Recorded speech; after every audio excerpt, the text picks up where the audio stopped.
Man, it's your boy in there, man. Eric, aka Young Guy, coming to you live in the Pink Dungeon, and I'm giving it to you real raw, rugged, and yeah, man.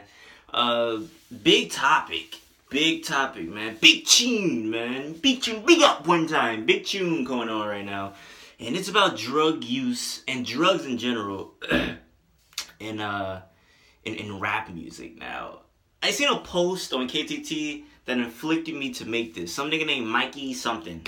And he said something that, what were they saying on the internet? It triggered me. He said, doing drugs, or selling drugs is worse than doing drugs. Now, in this predicament in rap, this predicament in rap, I'm gonna have to disagree wholeheartedly.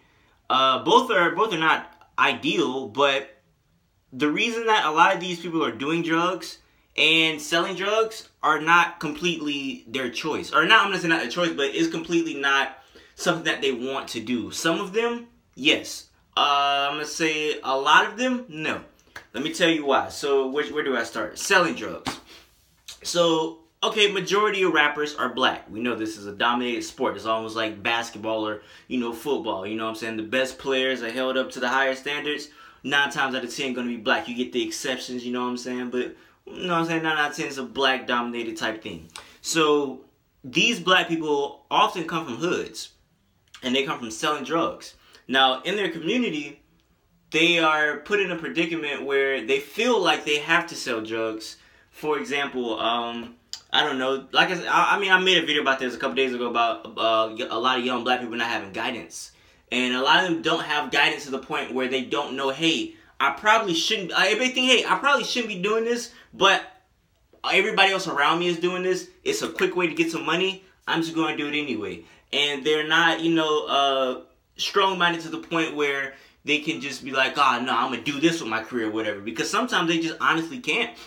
They go to their public school, which is near them, which is probably horrible, and they don't have the education, and sometimes they lack the education to know, hey, I can do some Bitcoin or something, you know what I'm saying? Like, they lack the education. They might get a McDonald's job, but that ain't really paying the bills like that, so they feel like they have to do this right here because they might have a felony or something like that. And then we know you have a felony, you can't even get a job. That's some trickery shit right there. How you gonna put a nigga on probation and for him to be a felon, tell him to get a job, but when he try to get the job, he can't even get it because he a felon. You know what I'm saying? So it's just a lot of stuff behind that in general. But a lot of these people do not have the education to realize that selling drugs is not the only way. But sometimes in that predicament, that's what they rely on because, like I said, past arrest, just lack of education, not feeling like you're valuable enough. A lot of these people don't feel like they're valuable enough because they're not loved. They come from broken homes. So when you come from a broken home, you don't have the good love structure that you need to be a decent human.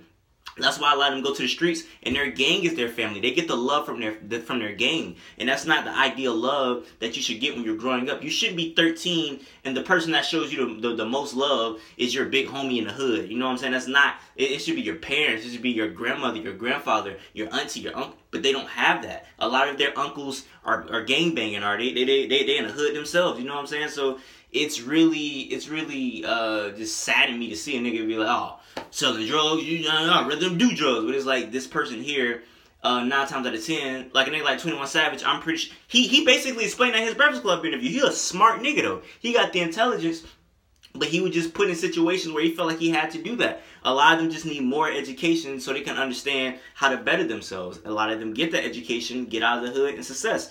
A lot of them don't. I hate when people be like, oh, I was born in the hood and I made something out of myself.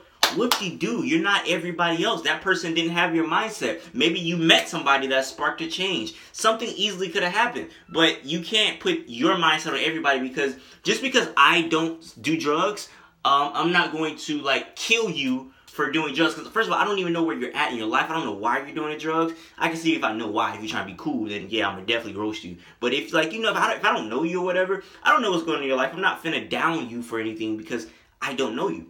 Now that goes into doing drugs. So a lot of people have been talking about drug use after Lil Peep died. Rest in peace, Lil Peep. Didn't really know none of his music like that, but hey, somebody died, pay your respect.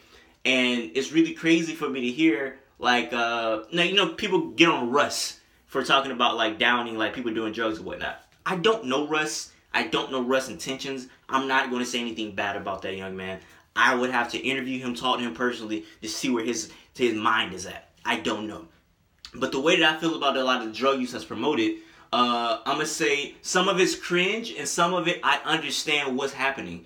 One, why I say it could be cringe is because I see a lot of people just doing it for the image. It's cool right now. I know a whole bunch of people that do Xans because they heard it in a rap song. A lot of people do lean because they heard it in a rap song. A lot of people do weed because they heard it in a rap song. A lot of people that do all these drugs because they heard it in a rap song and they think it's acceptable, which is not, you know? So the fact that you're doing it because you're trying to be cool and you're trying to be in the in crowd, or you think, oh, if I do this and promote this to the people, I'm gonna pop off, that's some green shit. Like, you a real green nigga. Like, you possibly a top 5 green nigga if you say, hey, I'm gonna promote drugs, even though I don't even be doing drugs like that, but I'm gonna promote it to other people. You a green nigga and I can't respect you. So that's the cringe part about it. Now, the part that I understand, I wrote an essay in English a couple months ago about black people and mental illnesses that we ignore. And one of the, I was like a cause and effect paper. And one of the effects was, since we ignore it, we don't go to the doctor, we don't get therapy, we don't get any actual treatment. So what we do is medicate ourselves. Weed, pills now, lean, all these things are medicating these people. Fredo said himself, you gonna down me for doing this, but I'm doing it to wash away my problems. Is that the way to do it? No, it's not. But that's the only way, because that goes back to the education. Now, nigga, if you tell a black person to go to therapy, nah, I ain't going to that, nigga, you know what I'm saying? But that shit up, man, that shit up, fool. Like, and niggas not going to listen to you because they think the therapy's like for the weak. And as a black man, the black man is the most strongest man in the world. You have to grow up very strong in America to be a black man, because that's just the way you're taught by your parents, and a lot of stuff that you face. It's different. So the fact that people can't see that, I understand, because you might not know a lot of black people. You might not understand the perspective I'm trying to come from. But I hope you do if you don't understand, if you didn't understand before.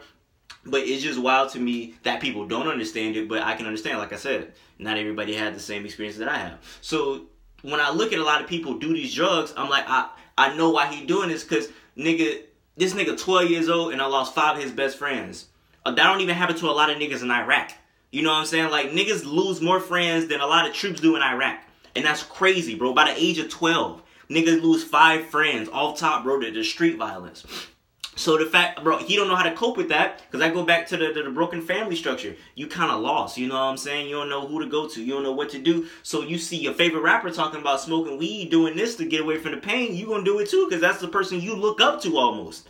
So it's about love, not feeling valued, education. It's a couple stuff. So I just want to touch on that real quick, and that's my thoughts about the drug use. You know, it could be cringe, but on other hands, I can understand why. So when somebody like Russ just does go all the way in, I feel like he doesn't delve into it completely like I just did.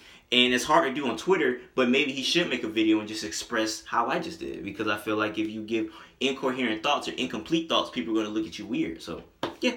Till next time I say what I mean what I say. Haters gonna hate it. Players gonna play. Holla at you, boy now.